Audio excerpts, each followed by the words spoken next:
cop right here.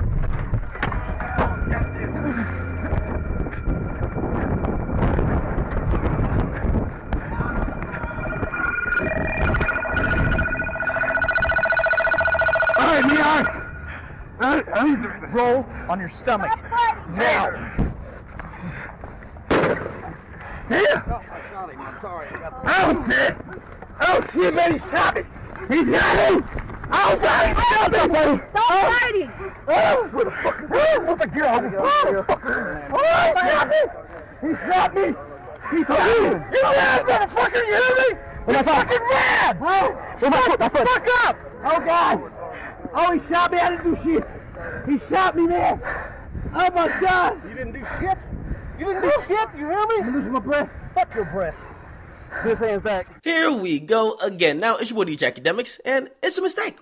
That's the explanation that the cops are throwing out there. Now, there's a body cam footage of a Oklahoma savage who coincidentally has a gun and a badge, and now he murdered a man on camera and basically shot him in the back.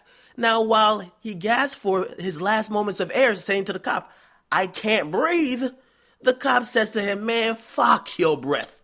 Now, goddamn, man, because the guy who got shot, his name is Eric Harris, and now he was shot and killed by a reserve deputy who fired his gun, and this is an ear quotes right here, supposedly mistaking it for a taser. Now, this is all according to the Tulsa County Sheriff's Office. Now, the savage's name is Robert Bates. Now, the film comes from a recorded chase, which included a car chase, then by foot. Now, apparently, the victim, Eric Harris, he dipped out. He's out. Usain Bolt, he was dipping. Now, according to the police, it happened during a sting operation that happened in a nearby parking lot. So, check it out. Because the guy Robert Bates, he's a savage. He's a 73-year-old cop. 73. Now, the guy shouts out, "Taser!" then shoots him with the real gun. That's some real savage life shit, okay? Say taser, then shoot him with a real gun. But now, Eric Harris, who's the guy who got shot, he realizes he gets shot. He screams out, "Oh my God, he shot me." Then later, he says, "Listen, I'm losing my breath because there's another they have him on the ground. There's another savage with their foot on his neck, literally." Another savage cop says to him, "Man, fuck your breath. You shouldn't have ran." I said, damn, man. Now, moments later, he died. Now, as I said, the cop is 73 fucking years of age. 73.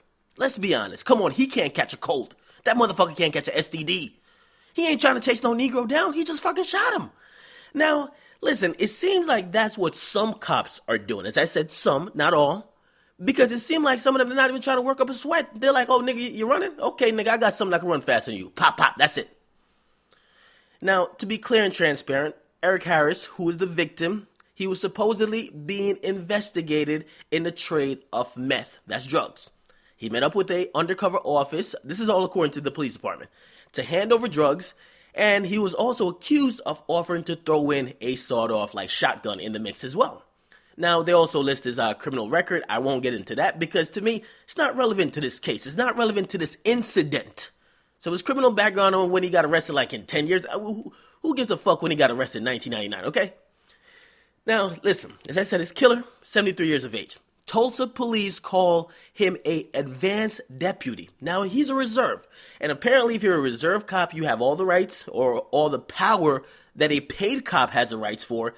And it goes from basic, intermediate, and advanced. And it all depends on the amount of hours you train per year. Apparently, this guy trained a lot and he was considered advanced.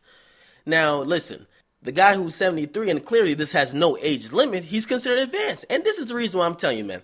And I know a lot of people, you're tired of these type of stories. I'm going to tell you the truth, man. I trust nobody right now. No fucking body. I don't trust you niggas, and I don't trust the goddamn cops. Okay, fuck it. I trust nobody. Reason being, niggas love killing niggas, okay? Police love killing niggas. You got to watch out for everybody these days.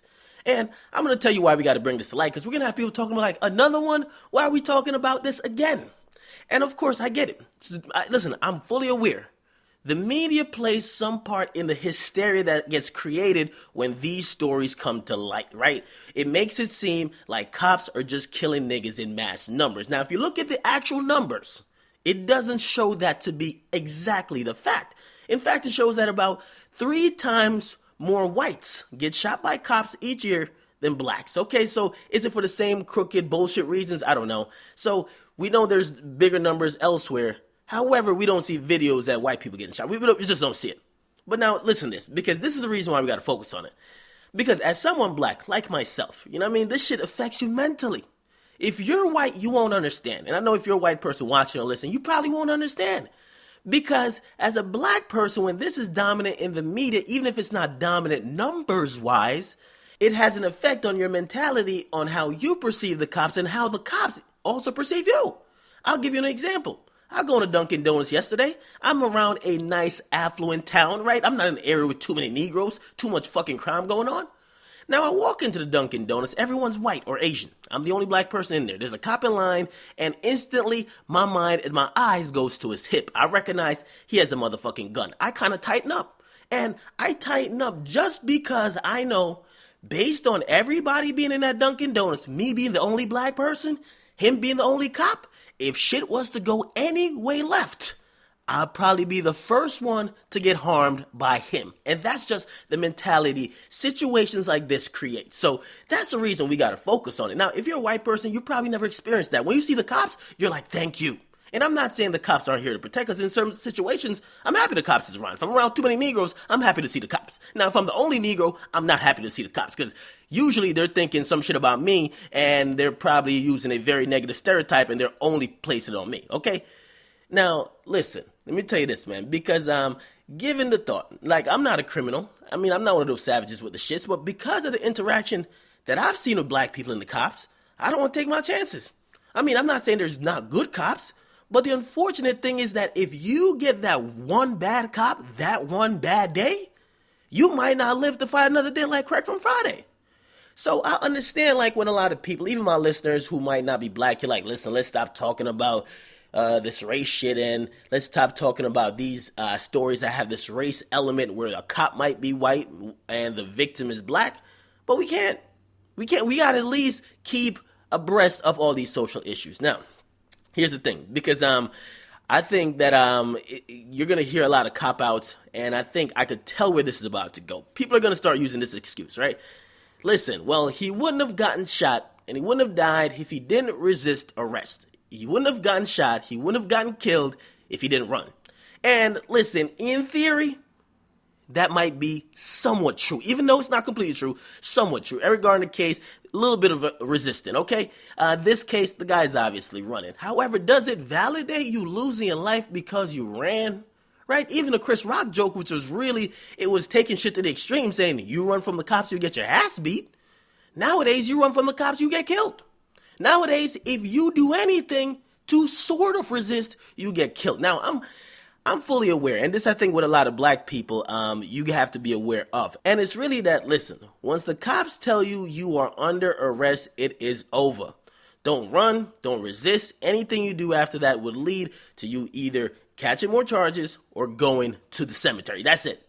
So it's a very unfortunate situation. Obviously, the guy who killed him is complete scum. I'm not buying that whole taser argument. I mean, if he's that advanced, if you're training him to feel like his taser is his gun, no, I'm not buying that advanced shit. Now, listen, as I said, man, for all African Americans, a lot of people who aren't men of color, they don't have to think like how we do. They don't have to tighten up when they see a cop. They don't have to basically start watching your movements to make sure you could ensure that your life isn't in danger around these motherfuckers. And I'm saying, not all cops are bad. Not all cops are bad. Listen, I did an event yesterday, ton of Negroes around. There was a good amount of cops. Cops were protecting me. There was cops all over. They came and checked on me. Are you good? And I'm like, I'm fine right now. So it's not a whole cops thing. However, some cops, they're fucking it up for the rest of them. Just like we have some savages fucking up for the rest of the blacks. So it is what it is, man. This guy should get prosecuted. I don't care if he's 73. Throw him in jail, man. Throw him in jail. Life sentence. These mistakes cannot be done. And then it shows a lack of humanity on the part of the other cops who then claim they didn't know the guy got shot. When the guy's telling you he can't breathe, you're basically telling, man, fuck your breath. That is disgusting. It's completely disgusting, man. And I'm telling you, listen, as someone who doesn't commit crime, even though I wouldn't even run from the police if they told me I was under arrest, I don't want to take my chances with one of these motherfuckers because based on how I see them acting a savage way, shit could go left just because, okay? They could be like, yo, I'm reaching for my wallet, they're shot. We've seen that already. You're reaching for your wallet, you're shot. You're getting shot. You could be doing some shit they want you to do and they still fuck you up. They still try to kill you. So you guys get in the comment box, man. You guys react. What do you guys think about this another case, man? I can't believe there's another case this goddamn quick. Come on, man. Give us a break. Damn. It was sweet pussy Saturday yesterday. Come on. It's your boy DJ Akademiks, man. I'm out.